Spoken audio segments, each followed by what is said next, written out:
A new segment we're trying out here on the I Still Believe in Cleveland podcast is the key performer of the game as we open up the season. We're going to look at the one Browns player who's going to be the key performer that we're predicting is going to lead to a Browns win. So, Eric, let's start off with you here. Who is that one person who's going to be the key to this Browns victory?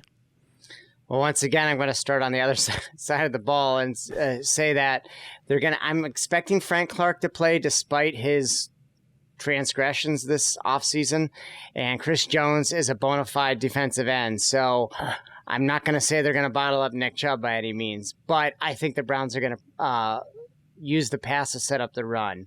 That being said, I'm going to take Odell Beckham Jr. as my key performer. Obviously, that was one thing that they had missed last season in January, his speed, his ability to get by defenders, and worst case scenario, draw that help coverage in the secondary that would allow guys to be one-on-one on the other side of the field.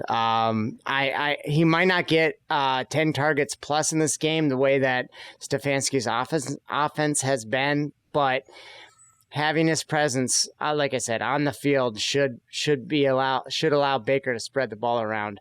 I'm hoping at least one touchdown, 5 to 7 receptions. If you get a long gain or two, get north of 100 yards, and just give this offense another weapon that they haven't had this past last half of last season. That really gives the Browns a good chance to score the upset. So that's going to be my key performers, Odell Beckham Jr.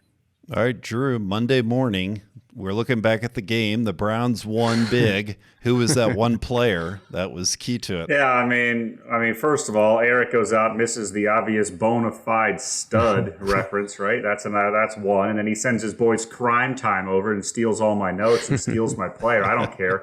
I'm going right back to it. You go back to that Chiefs playoff game, and we love Jarvis Landry on this podcast. Big fan of the podcast. One of our favorite players of all time.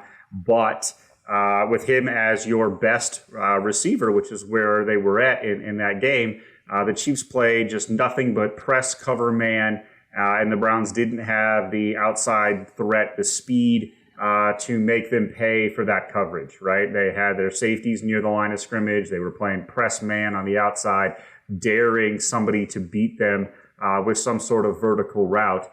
And between Higgins and Jarvis, that is neither of their strengths. And so my guy, the guy has to have a really big game to get the Chiefs out of that coverage, to get them out of that sort of press look.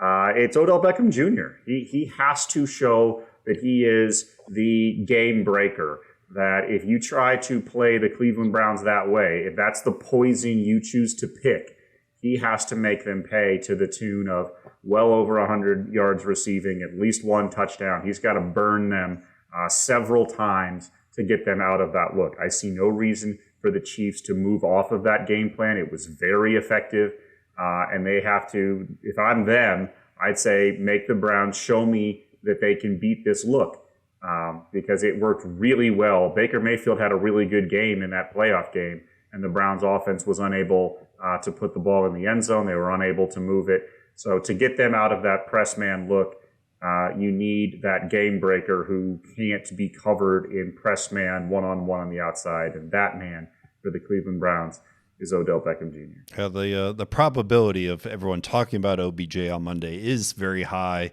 but I'm going to go with long odds here. I'm going to go with Denzel Ward. I want to see Denzel Ward have a big game, be a key part in shutting down that Chiefs passing attack, and potentially even get a turnover. I think the Browns defense in the past has been great when they're getting turnovers, and I think this is the opportunity for Denzel Ward to really step up, be a playmaker, a game changer for the Browns on a way to a great season for him. So I'm going to say Denzel Ward. Hopefully the Browns play well on both sides of the ball.